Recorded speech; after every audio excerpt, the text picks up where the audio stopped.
في قرآنه الكريم. أعوذ بالله من الشيطان الرجيم. لقد صدق الله رسوله الرؤيا بالحق لتدخلن المسجد الحرام إن شاء الله آمنين محلقين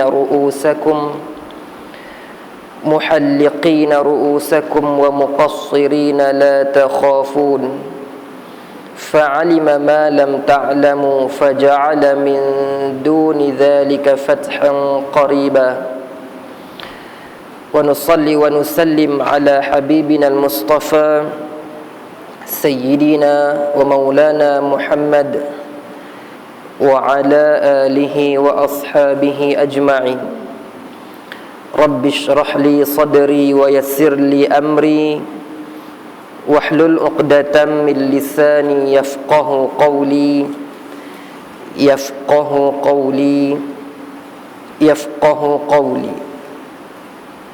اللهم يا معلم إبراهيم الحكمة علمنا ويا مفهم سليمان فهمنا. أما بعد. Tuan-tuan dan puan-puan muslimin dan muslimat yang dirahmati Allah Subhanahu wa taala. Terlebih dahulu kita mengucapkan syukur kepada Allah Subhanahu wa taala diberikan kekuatan untuk kita bersama pada malam-malam ini dalam saf-saf orang-orang yang beriman kepada Allah Subhanahu wa taala, menjunjung segala titah perintah Allah Subhanahu wa taala, melakukan amalan yang fardu, kemudian amalan-amalan yang sunnah. Mudah-mudahan kesungguhan dan keikhlasan itu berterusan sehinggalah kita bertemu dengan Allah Subhanahu wa taala insya-Allah. Tuan-tuan dan puan-puan muslimin dan muslimat sekalian, sebelum kita menyambung perbahasan berkaitan dengan peperangan baginda Rasulullah sallallahu alaihi wasallam, satu ayat yang akan saya bacakan pada malam ini sebagai motivasi untuk kita orang-orang yang beriman kepada Allah Subhanahu wa taala. Firman Allah Subhanahu wa taala dalam surah An-Nahl, A'udzu billahi minasy syaithanir rajim. Bismillahirrahmanirrahim.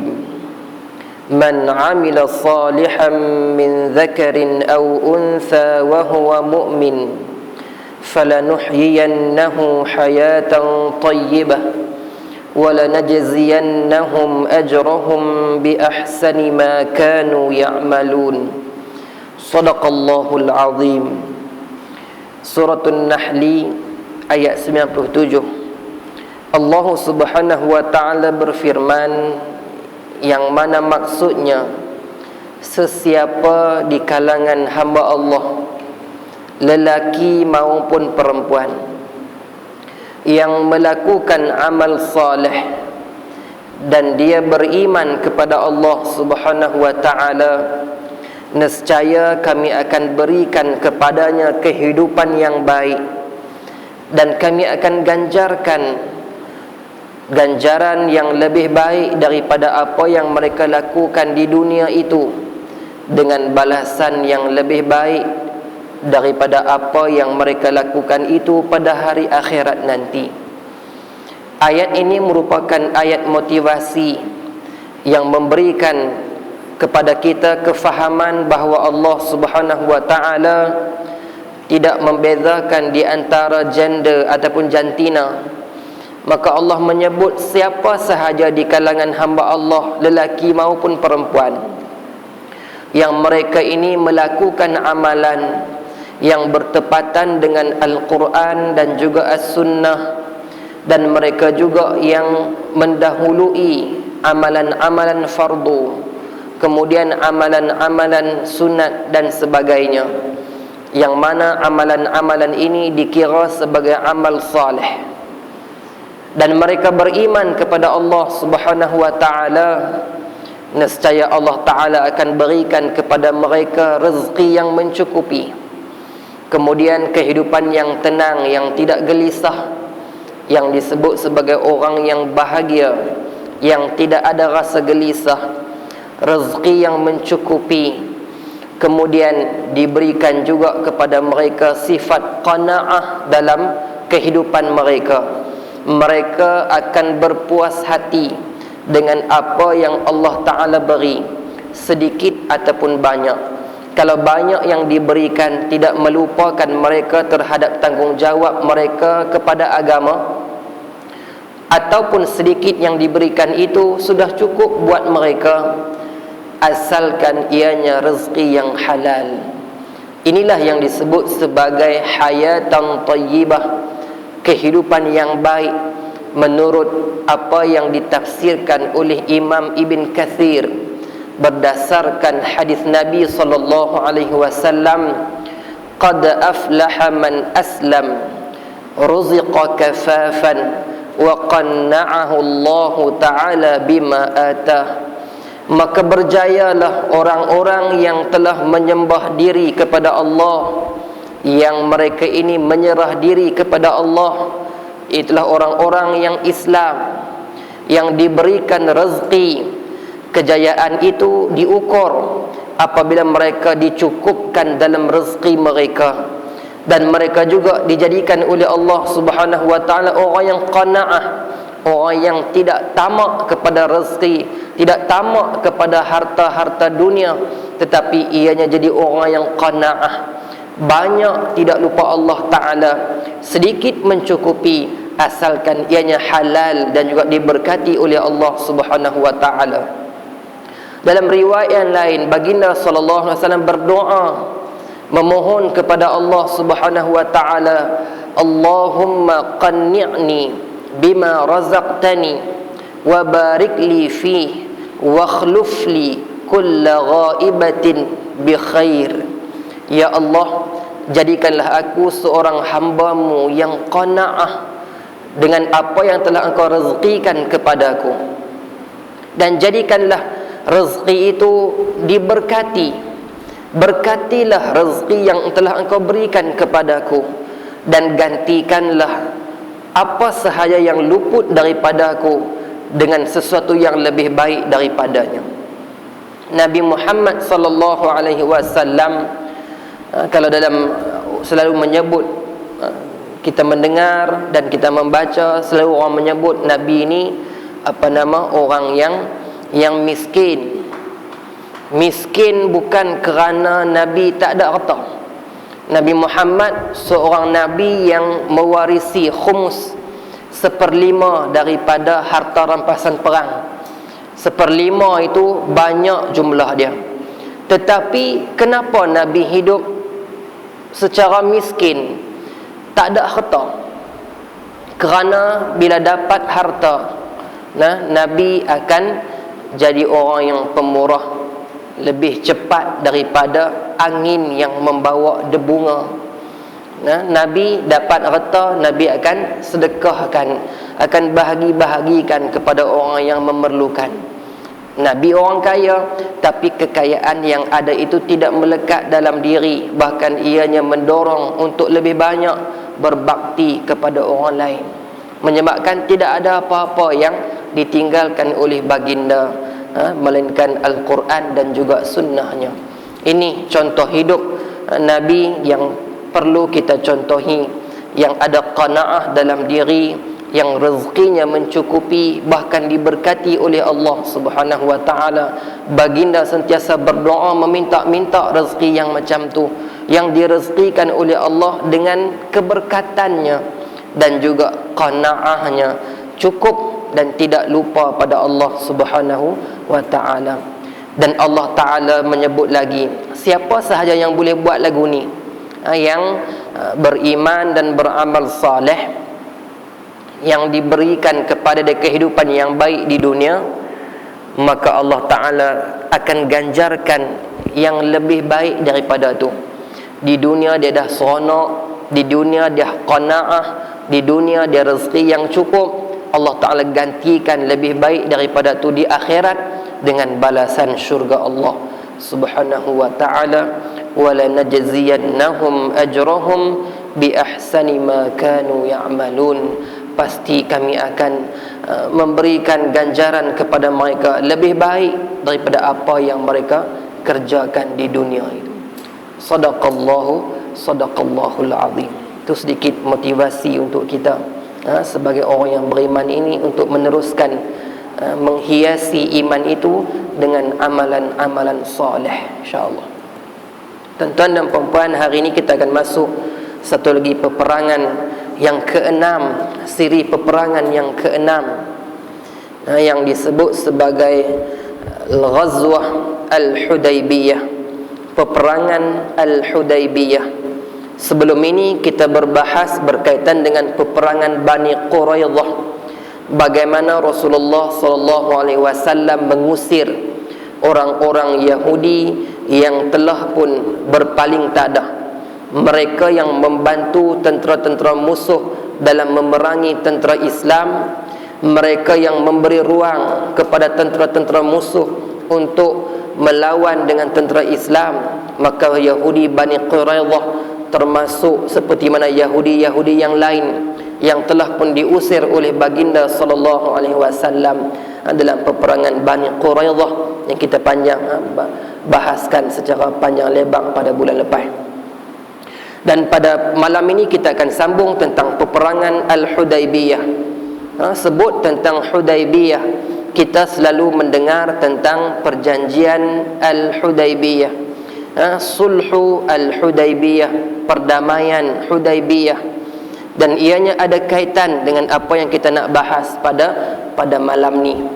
Tuan-tuan dan puan-puan, kalau kita tengok dalam satu ayat yang dibacakan tadi, bagaimana Allah Subhanahu wa ta'ala memberikan gambaran kepada Nabi Muhammad sallallahu alaihi wasallam bahawa baginda akan bersama dengan sahabat-sahabat baginda akan masuk ke dalam bumi Makkah Al-Mukarramah yang telah 6 tahun ditinggalkan selepas daripada berhijrah ke bumi Madinah. 6 tahun ditinggalkan, tinggal dalam keadaan rasa rindu nak pergi menjejak ke kota Mekah kembali. Dan Allah Subhanahu wa ta'ala pada tahun yang ke-6 hijrah memberikan gambaran dan bayangan kepada baginda sallallahu alaihi wasallam dan juga para sahabat baginda, satu ketika pasti akan berlaku. Firman Allah yang saya bacakan di awal muqaddimah tadi daripada surah Al-Fath ayat 27, Allah menyatakan, demi sesungguhnya Allah tetap menyatakan benar bahawa Rasulnya dalam perkara mimpi itu dengan kenyataan yang sebenar. Apa dia kenyataan mimpi Nabi? Iaitu sesungguhnya kamu tetap akan memasuki Masjidil Haram insya-Allah pada masa yang ditentukan oleh Allah dalam keadaan aman dengan mencukur rambut kamu, dan kalau tidak pun kamu menggunting sedikit rambutnya, serta kamu tidak berasa takut akan pengkhianatan musuh sehingga kamu keluar balik daripadanya. Allah Subhanahu wa ta'ala tangguhkan berlakunya kenyataan itu kerana dia mengetahui adanya faedah dalam penangguhan itu yang kamu tidak mengetahui. Maka dia menyediakan sebelum terlaksananya mimpi itu satu kemenangan yang dekat, yakni dekat berlaku, akan berlaku masanya dekat. Fathan qariba, maksud dia satu perkara yang pasti akan berlaku dalam masa yang terdekat. Ayat ini merupakan titik permulaan dalam kita nak berbahas berkaitan dengan Sulhu Al-Hudaybiyah, perdamaian ataupun perjanjian Al-Hudaybiyah.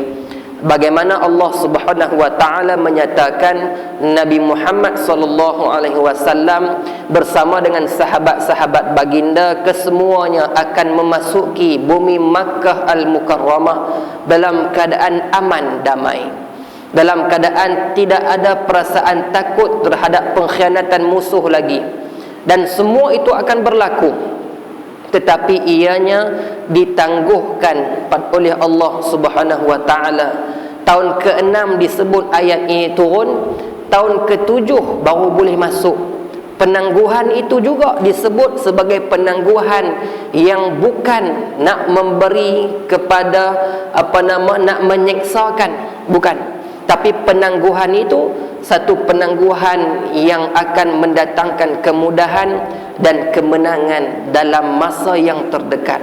Setahun tuan-tuan, setahun Allah Ta'ala tangguh untuk Nabi masuk ke bumi Makkah Al-Mukarramah. Baik, kita tengok apa dia punya permulaan.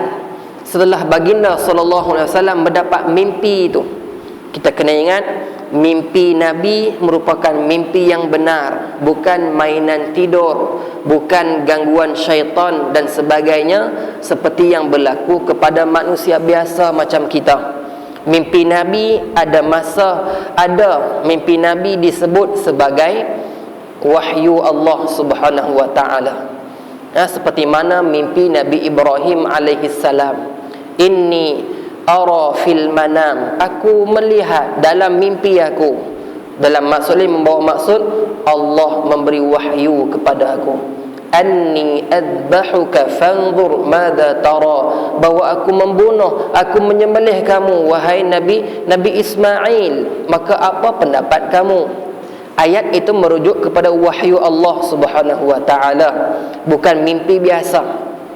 Begitu juga apa yang berlaku kepada baginda Nabi Muhammad sallallahu alaihi wasallam. Mimpi baginda yang Allah Taala tunjukkan dalam mimpi itu satu gambaran bayangan perkara yang pasti berlaku, dan ianya disebut sebagai wahyu, perkhabaran oleh Allah untuk memberitahu bahawa Nabi dan sahabat baginda akan memasuki kota Makkah dalam masa yang terdekat. Maka bila dapat mimpi itu, baginda sallallahu alaihi wasallam mengarahkan sahabat-sahabat yang ramai yang ada untuk bersedia untuk keluar menuju ke bumi Makkah. Keluar bukan untuk perang. Walaupun kita sebut tentang peperangan Al-Hudaybiyah, asal berlakunya yang Nabi keluar daripada Madinah nak pergi ke Mekah itu bukan untuk berperang. Keluar untuk menunaikan umrah. Keluar untuk menunaikan umrah dalam keadaan membawa kenderaan-kenderaan, binatang-binatang tunggangan, dan dalam keadaan pedang yang tersarung. Beza tuan-tuan, bila keluar dengan keadaan perang, pedangnya tak ada sarung. Dia panggil pedang yang tak bersarung. Tu nak pergi perang.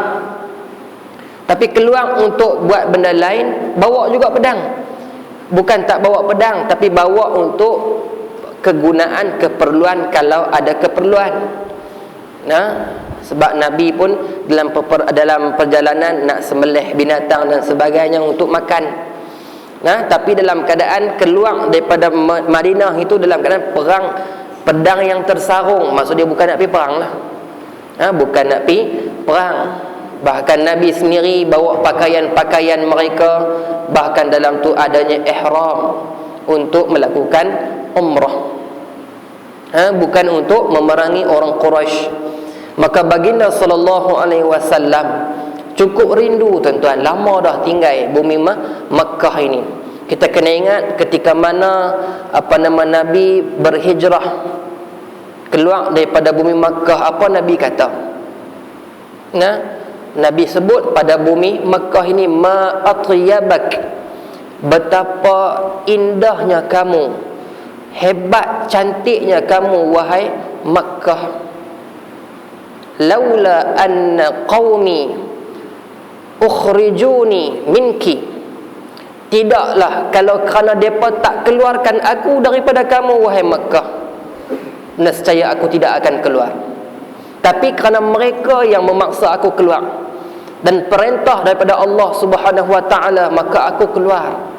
Sedangkan Makkah itu tempat kelahiran baginda, tempat baginda merasai perit, pedih dan sebagainya. Cukup sayang. Maka tahun yang ke-6, kerinduan itu tak dapat nak ditahan lagi. Baginda mengarahkan semua sahabat-sahabat untuk keluar. Sebab bayangan yang Allah berikan dalam mimpi itu akan masuk dalam keadaan aman tanpa berlaku sebarang pengkhianatan. Itu satu bayangan yang Nabi cukup gembira dengan dia. 6 tahun dah tunggu nak pi, maka sampai saat dia Nabi nak pi dan nak masuk ke dalam bumi Makkah Al-Mukarramah, maka keluarlah sahabat. Dikatakan pada ketika itu pada bulan Zulqa'dah. Bulan Zulqa'dah dah masuk bulan-bulan haji. Nah, bulan haji ni dia panggil miqat zamani. Miqat zamani bagi haji itu bulan Syawal, Zulqa'dah, Zulhijjah. Nak haji miqat ni ada dua kan, zamani dengan makani, masa dan juga tempat. Maka Nabi keluar bersama dengan lebih kurang 1,500 orang.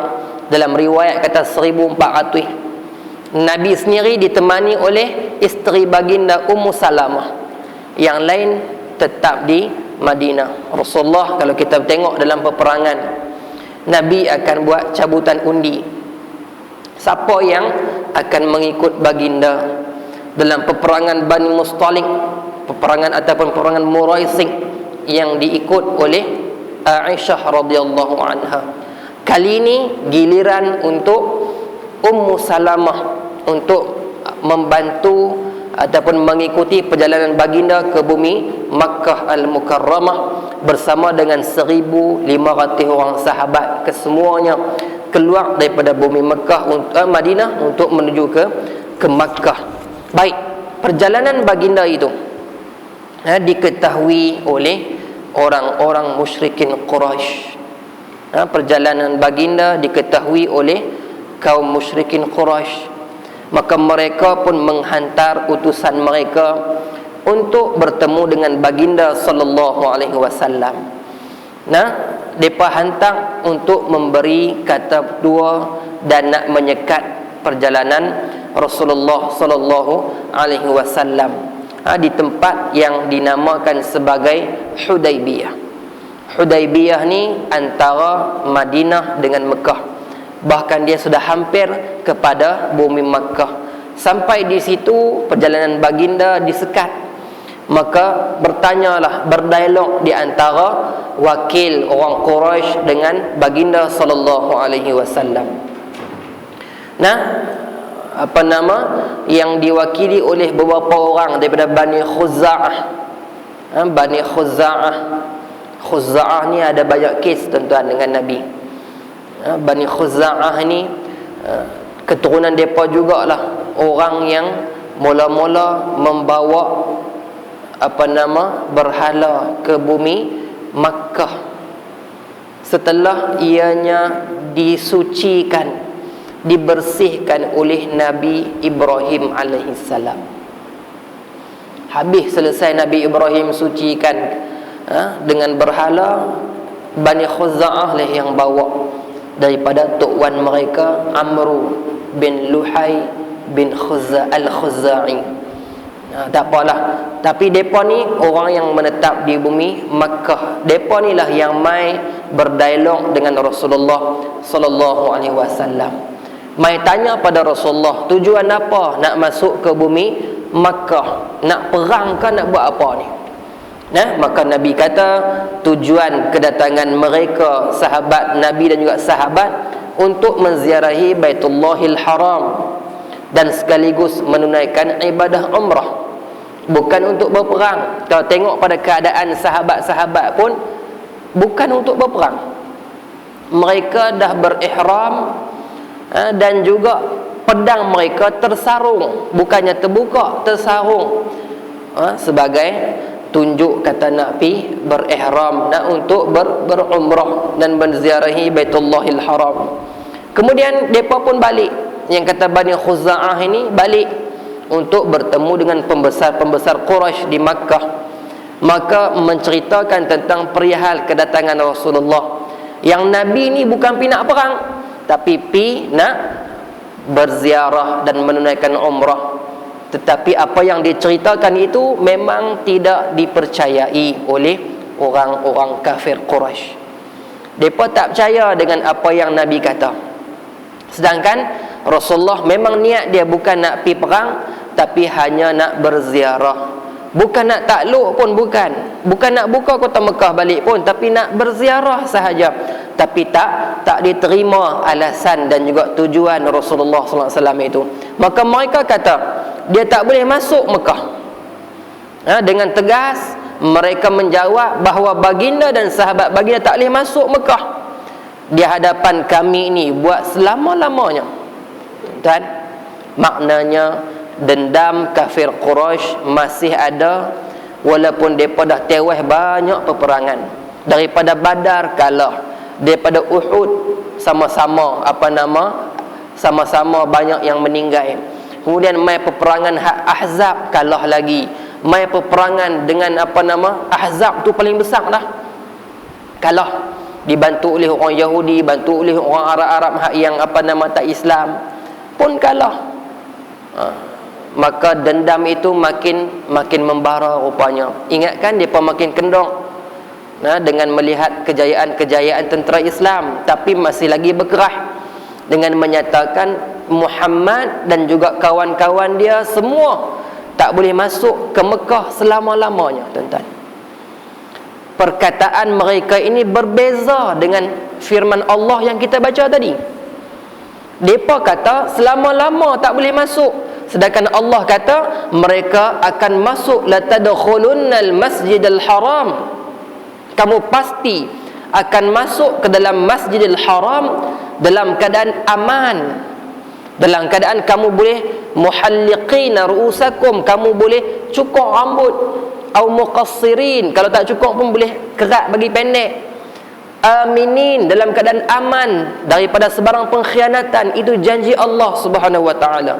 Beza, tuan-tuan, apa yang diucapkan oleh kafir Quraisy dengan apa yang dijanjikan oleh Allah Subhanahu wa taala. Bahkan Nabi SAW lebih mempercayai, beriman dengan janji Allah Subhanahu wa taala. Walaupun mereka ini tak terima kedatangan Rasulullah untuk masuk ke dalam bumi Makkah, bahkan menyatakan selama-lama tak boleh masuk, selama-lama tak boleh masuk, maka Nabi tetap mencari jalan peluang untuk nak masuk juga. Maka mereka menghantar Urwah bin Mas'ud untuk berunding dengan Rasulullah SAW. Urwah mai bagi tahu, kata kamu tak dibenarkan masuk langsung, tak boleh. Makkah yang kamu tinggal dah 6 tahun ni tak boleh masuk langsung. Maka Urwah pun balik dengan memberi perkhabaran begitu. Nabi tak puas hati. Nabi hantar pula seorang sahabat, Uthman bin Affan. Cadangan Nabi 2 orang, Uthman dengan Umar Al-Khattab. Maka Umar mohon ta'adzur, minta tarik diri, sebab dia kata kalau apa berlaku dekat aku nanti tak ada siapa nak tolong. Sebab di sana dah tak ada adik-beradik. Berbanding dengan Uthman, dia ada adik-beradik di Mekah lagi. Maka hantar dia seorang sudahlah. Maka Uthman pergi seorang-seorang untuk berunding dengan orang kafir musyrik di Makkah. Uthman seorang-seorang pergi sana dengan keadaan yang cukup kita kata gawat. Quraisy, kafir Quraisy dah marah, tak bagi masuk. Nabi hantar juga Uthman pergi berunding dengan mereka, dan rundingan itu makan masa yang panjang, menyebabkan sahabat rasa belain. Adakah Uthman ini telah dibunuh? Panjang sungguh masa diambil, beberapa hari tak balik-balik lagi ni, menyebabkan ada yang merasakan bahawa Uthman telah pun dibunuh. Maka Nabi SAW lantas memberikan kata putus pada sahabat, walaupun tujuan asal keluar untuk berumrah, keluar untuk berziarah ke bumi Makkah, kalau macam ni lah perangai orang musyrikin Makkah, tak bagi masuk langsung, maka Nabi kata kita terpaksa untuk berjihad di jalan Allah Subhanahu wa taala. Kalau niat asal untuk berumrah, maka kita tukar plan untuk kita betul-betul nak berhadapan dengan orang-orang musyrikin Makkah ini. Sama ada kita mendapat kemenangan ataupun kita digugur sebagai syahid jalan Allah Subhanahu wa taala. Sebelum Rasulullah meneruskan perjalanan ke bumi Makkah, maka baginda melakukan satu disebut sebagai bai'atul ridwan. Bai'atul ridwan, bai'ah ar-ridwan, perjanjian taat setia di antara para sahabat dengan baginda sallallahu alaihi wasallam untuk terus mempertahankan Rasulullah dan juga akan berjuang sehingga ketitisan darah yang terakhir. Apa jadi pun, walaupun kita bukan keluar untuk berperang, tapi kita terpaksa untuk berbuat demikian. Maka perjanjian itu pun berlaku, dan Allah Subhanahu wa taala menyebut perkara itu dalam suratul Fath ayat 18. A'udzu billahi minasyaitonir rajim. Laqad radiyallahu 'anil mu'minin idh yubayyi'unaka tahta asy-syajarah fa'alima ma fi qulubihim fa'anzala as-sakinata 'alaihim wa athabahum fathan qariba. Sadaqallahul azim. Demi sesungguhnya Allah redha akan orang yang beriman ketika mereka memberikan pengakuan taat setia kepadamu wahai Nabi Muhammad sallallahu alaihi wasallam di bawah naungan pohon yang termaklum, yakni di Hudaibiyah. Maka dengan itu ternyata apa yang sedia diketahuinya tentang kebenaran iman dan taat setia yang ada dalam hati mereka. Lalu ia turunkan semangat tenang tenteram kepada mereka dan membalas mereka dengan kemenangan yang dekat masa datangnya. Apa nama yang disebut sebagai bai'ah ar-ridwan ini? Bai'ah yang Nabi dan Allah Subhanahu wa taala tuntut pengorbanan daripada para sahabat untuk tidak berpatah balik. Satu. Yang kedua, apa berlaku pun, kalau peperangan meletus, jangan lari, teruskan berjuang sehingga ketitisan darah terakhir. Kandungan bai'ah ini sebenarnya bukan perang lagi pun. Kandungan bai'ah ni saja telah pun diketahui oleh orang musyrikin Makkah, menyebabkan mereka rasa gerun dan takut. Baru kandungan, tuan-tuan. Ini satu daripada strategi Rasulullah sallallahu alaihi wasallam untuk menggerunkan musuh hanya dengan perkataan-perkataan bai'ah sahaja. Bai'ah ni Nabi dan sahabat pegang tangan, Umar Al-Khattab pegang tangan Rasulullah, sahabat pegang, ada yang pegang pokok. Sebab apa? Ganti sebagai Rasulullah, sebab dia duduk jauh dengan Rasulullah, pegang pokok, membayangkan ini Rasulullah, menjalankan, mengatakan taat setia pada Rasulullah, mempertahankan baginda, mempertahankan akidah, takkan lari walaupun apa jua dalam peperangan. Kata-kata yang ni saja telah menggerunkan musuh. Bukan kata tarik pedang lagi, tak tarik pedang pun, baru kandungan bai'ah, tapi telah memberikan kegerunan pada musuh, menyebabkan mereka terus hantar utusan baru. Osman balik dengan memberikan utusan yang lain pula mai, memberikan nak buat perjanjian, tuan-tuan. Barulah nak buat perjanjian. Kalau tadi berkeras kata tak boleh masuk, yang ni kata boleh masuk, tapi dengan beberapa syarat, tuan-tuan. Tu dia, sudah nampak kemenangan. Allah Ta'ala bagi tangguh saatnya, tapi akan ada jalan-jalan untuk memudahkan masuk ke kota Mekah selepasnya. Baik, sebelum kita tengok apa dia yang perjanjian antara Rasulullah dan juga orang-orang wakil daripada musyrikin Mekah ni, saya nak bagi tahu bai'atul ridwan yang di bai'ah taat setia itu pada tahun ke-6 Hijrah. Tuntutan dia berlanjutan sampailah kepada peperangan Mu'tah. Lepas daripada peperangan Hudaibiyah ini berlaku peperangan Khaybar. Islam menang dengan mudah. Tapi lepas pada tu ada peperangan Mu'tah, peperangan yang cukup besar. Jumlah tentera pun banyak. Bahkan tentera ini bukan tentera kafir musyrik saja, mai daripada Rom, tentera-tentera orang bangsa lain dah, dalam peperangan Mu'tah. Di sini berlaku, kita kata, pertempuran yang cukup sengit, sehingga dikhabarkan, dikatakan Rasulullah sudah meninggal dunia, Rasulullah sudah wafat. Ada sahabat yang sudah mula kita panggil hilang semangat dia, sudah mula rasa sedih dan tak mau nak perang.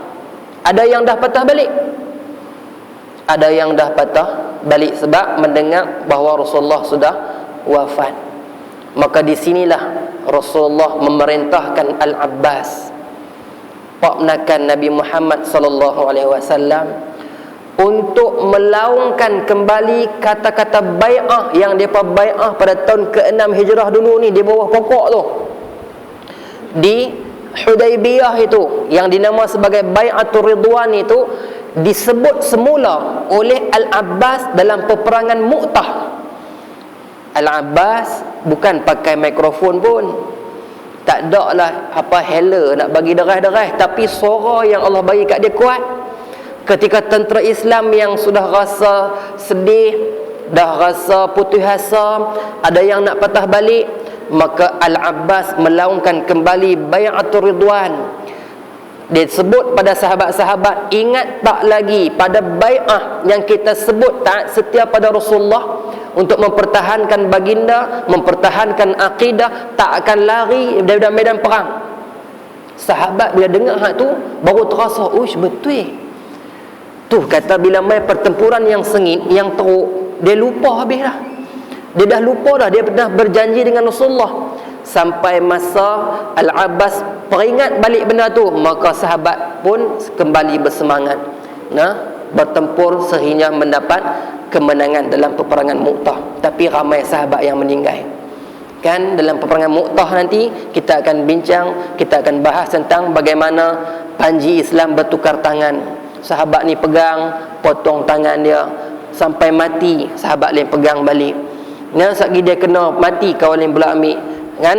Yang tu kita akan bincang lepas ni. Tapi bagaimana Al-Abbas nak memperingatkan kembali tentang Bai'atul Ridwan, tak setia yang disebut dalam bumi Hudaybiyah itu, memberi semangat kembali.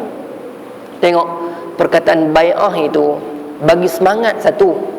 Yang kedua, memberikan kegerunan kepada musuh-musuh Islam sebenarnya.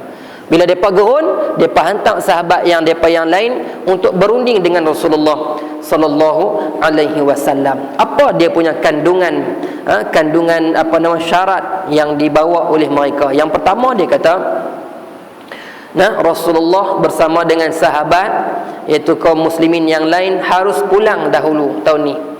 Tahun ke-6 ni tak boleh lagi masuk Mekah. Biasalah mereka malu, takut sepasal dah Nabi dah berbai'ah tadi ni, takut. Tapi takut-takut mereka pun bawa syarat, tahun ni tak boleh masuk, tahun ni tak boleh masuk, boleh masuk pada tahun yang akan datang. Tuan-tuan tengok macam mana mereka dah mula merungkai ketegangan yang mereka buat sebelum ni.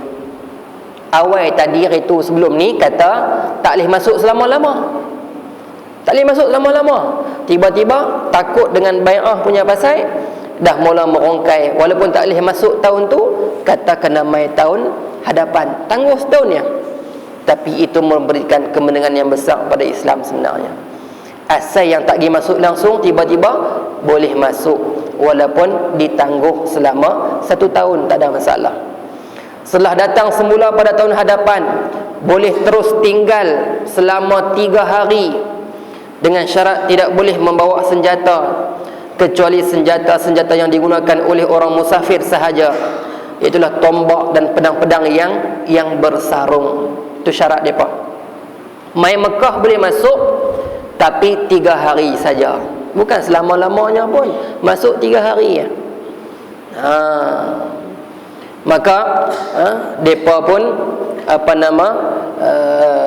memberikan kata kita kata persetujuan dalam syarat-syarat itu. Kemudian ada lagi syarat-syarat yang lain, bahawa kedua-dua belah pihak harus meletakkan senjata selama 10 tahun. Dia panggil hudnah, gencatan senjata. Tak berlaku perang antara musyrikin Makkah dengan tentera-tentera Islam selama 10 tahun. Tapi syarat ini dengan di bawah syarat-syarat yang tertentu. Tak ada siapa yang nak mula. Kalau kaum muslimin datang ke Mekah, mereka tidak berkewajipan mengembalikannya ke Madinah. Yang ni yang sahabat tak puas hati. Kalau orang Islam Madinah yang duduk di Madinah pergi ke Mekah, maka dia tak boleh patah balik dah. Dia akan duduk di Mekah selama-lama.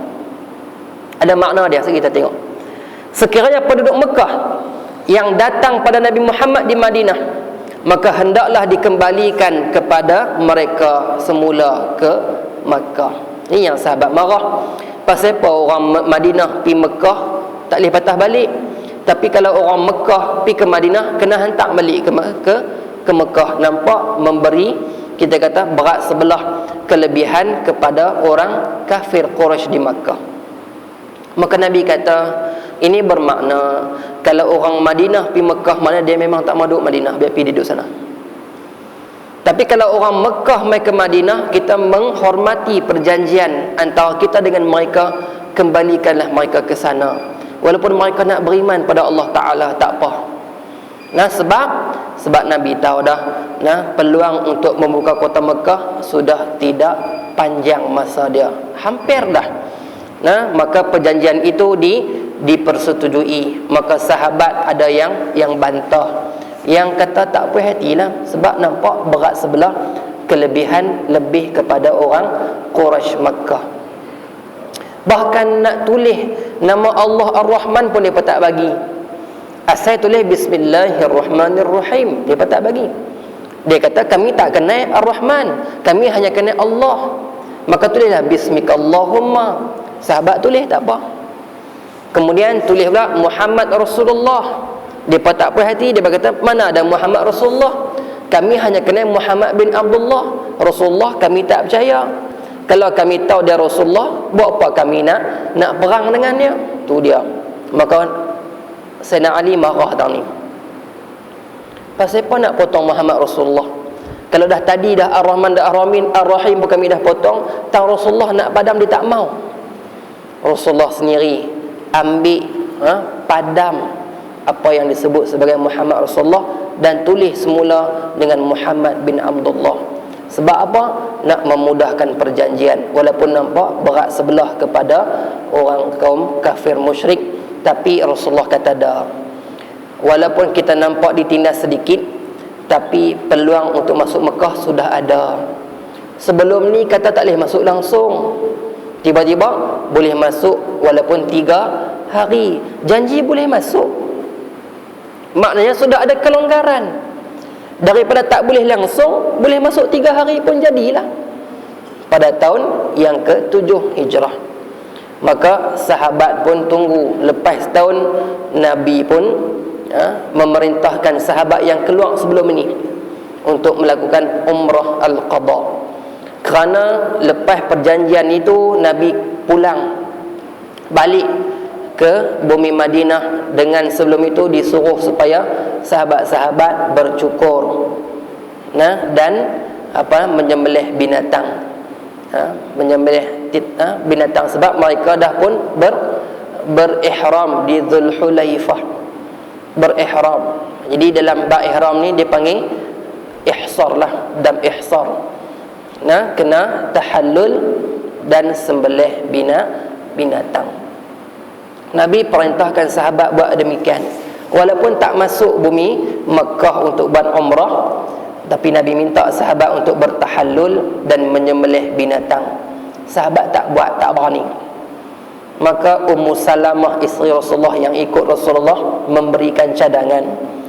Kalau tuan suruh mereka buat, mereka tak akan buat selagi tuan tak mula buat. Maka Nabi lah orang yang pertama yang bertahallul, kemudian menyembelih binatang. Maka sahabat pun ikut. Dan Nabi menyembelih binatang masa tu, binatang yang Nabi dapat dalam peperangan. Badar dulu ni, unta rampasan perang daripada Abu Jahal yang meninggal pada peperangan Badar. Nabi dapat unta dia sebagai rampasan perang dan Nabi sembelih unta tu, dan orang kafir musyrik lagi ketang sebab Abu Jahal kepala besar mereka, dan Nabi guna unta yang Nabi dapat daripada Abu Jahal tu untuk sembelih, lagi takut mereka. Ini isyarat cukup hebat Nabi dalam bab strategi menggerunkan musuh, itu cukup hebat. Nah, bila Nabi sembelih, maka sahabat pun turut sama menyembelih, bertahalul dan menyembelih, balik semula ke bumi Madinah.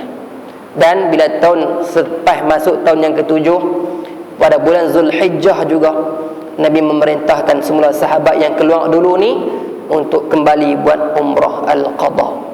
Nah, ini di antara perkara yang kita nampak tak boleh masuk asalnya, tiba-tiba dah boleh masuk, dan Nabi boleh masuk ke bumi Mekah selepas itu, tetapi hanya 3 hari pun sudah mencukupi. 3 hari yang Nabi duduk di sana, pada tahun ke-7 tu duduk 3 hari, dan Nabi pulang semula ke bumi Madinah. Dan Allah memberikan janjian yang cukup besar bahawa tahun yang ke-8 baginda akan membuka kota Mekah seluas-luasnya. Bukan takat duduk 3 hari, nak duduk selama-lamanya pun boleh, tuan-tuan. Maknanya daripada tak boleh langsung, boleh masuk 3 hari.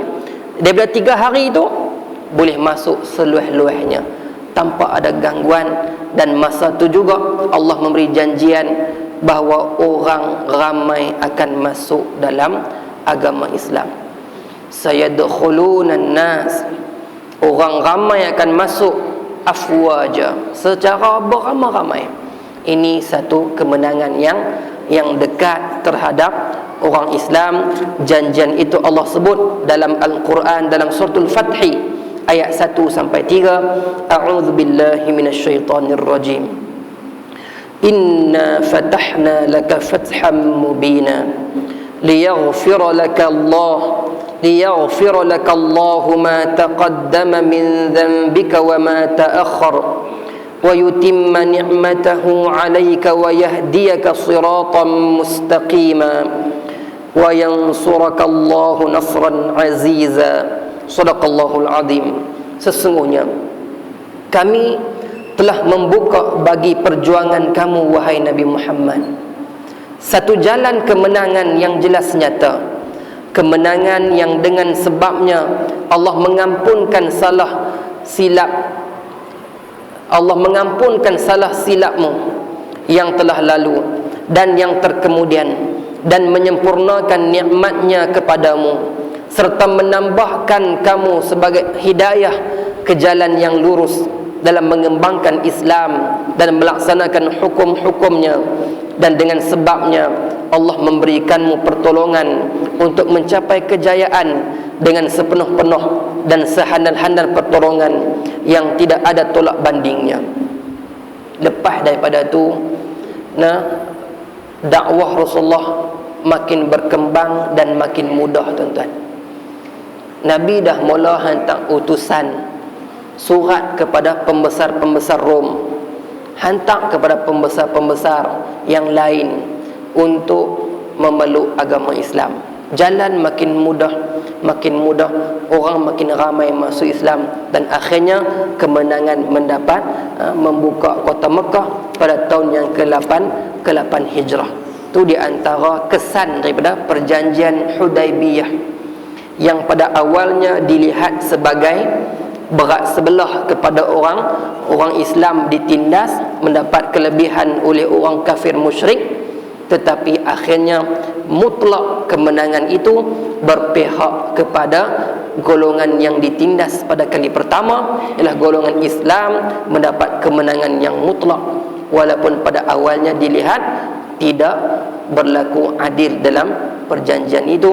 Tapi Rasulullah seorang Nabi yang disebut sebagai Nabi yang berpandangan jauh. Nabi tak nampak masa tu, Nabi nampak ke depan. Ke depan dia apa? Tak boleh masuk tahun ni tak apa, tahun depan boleh masuk 3 hari.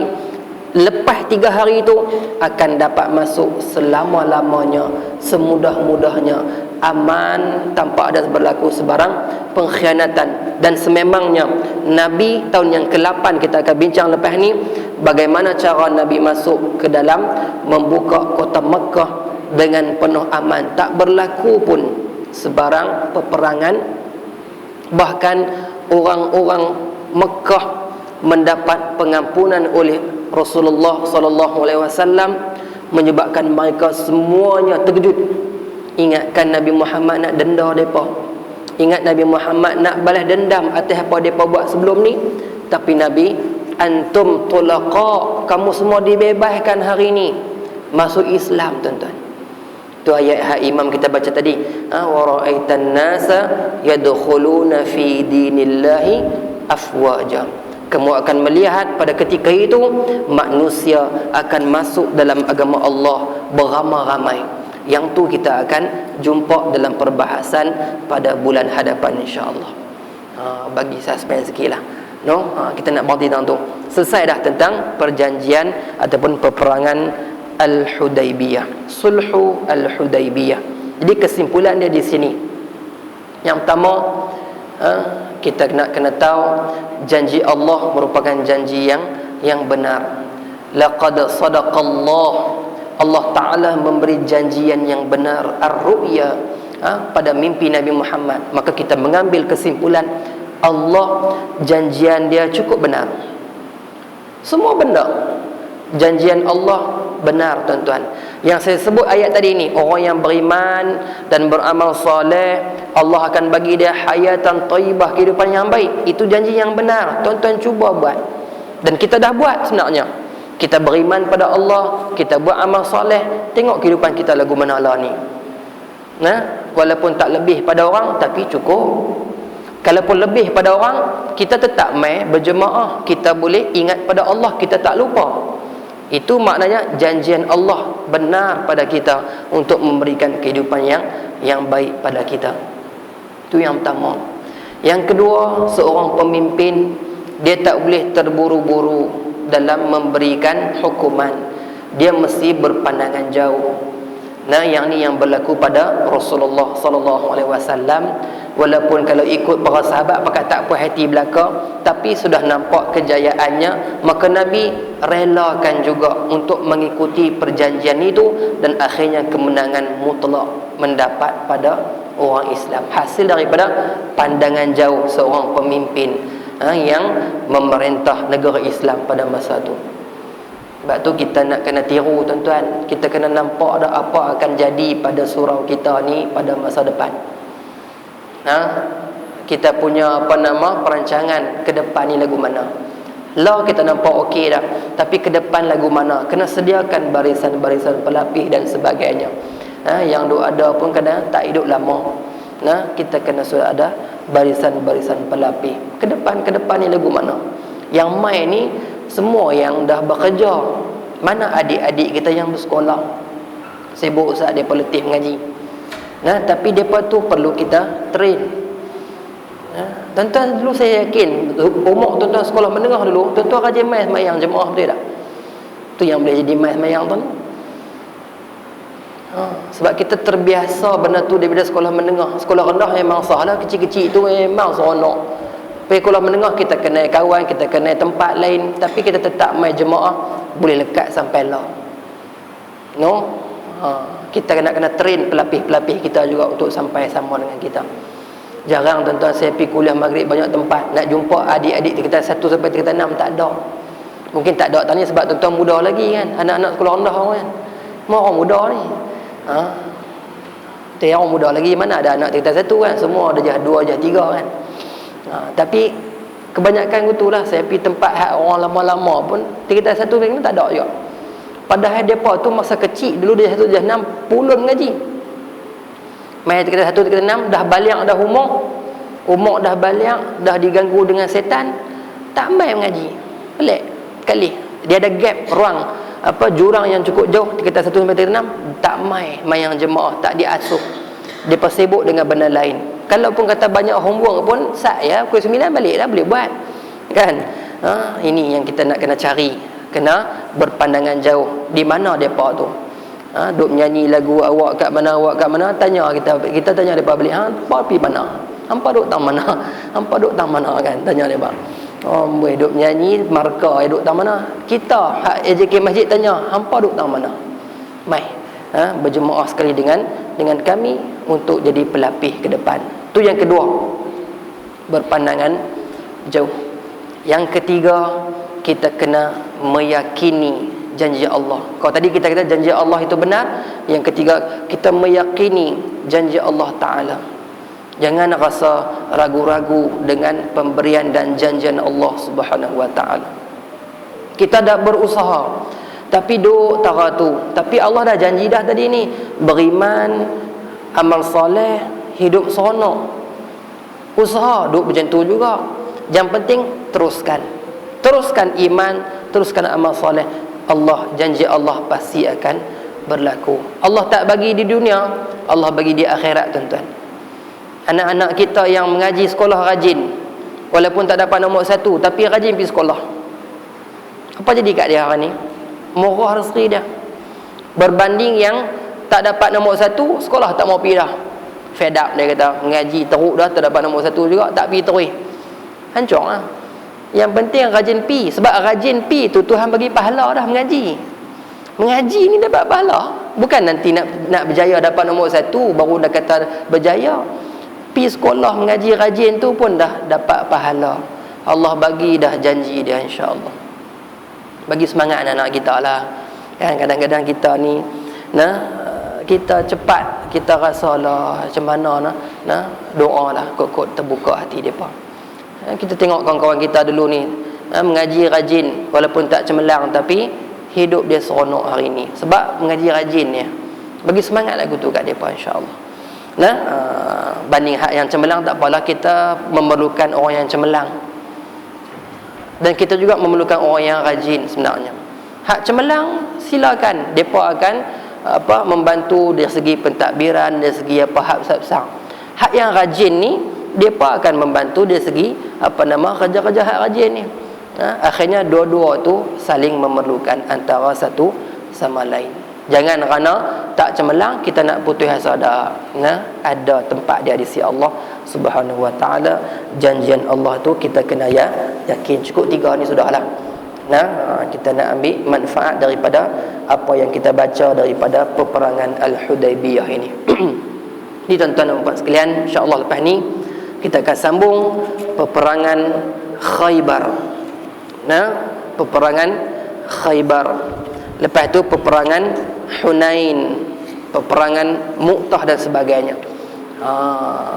InsyaAllah makin hari makin seronok kita nak baca, sebab kejayaan Islam makin hari makin Allah Ta'ala tunjuk, makin hari makin mudah. Walaupun sebelum ni memerlukan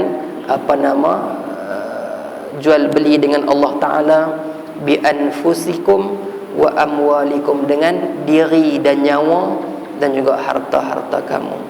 Mudah-mudahan memberi pencerahan dan semangat untuk kita terus mempertahankan agama Allah Ta'ala yang suci ini dalam diri kita.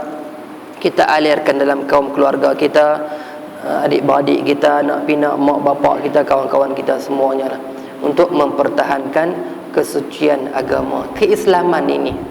Yang makin hari kita tengok keislaman itu, ada yang orang sengaja ataupun tak menghargai keislaman yang ada pada dia. Cukup sekadar nama, tapi keislaman itu tidak terserlah, sebab dia yang sengaja nak menghilangkan keislaman daripada diri dia, sebab tidak menghargai. Kalau orang mengaji sejarah, dia akan menghargai. Teruknya orang dulu ni berkorban untuk nak bawa Islam.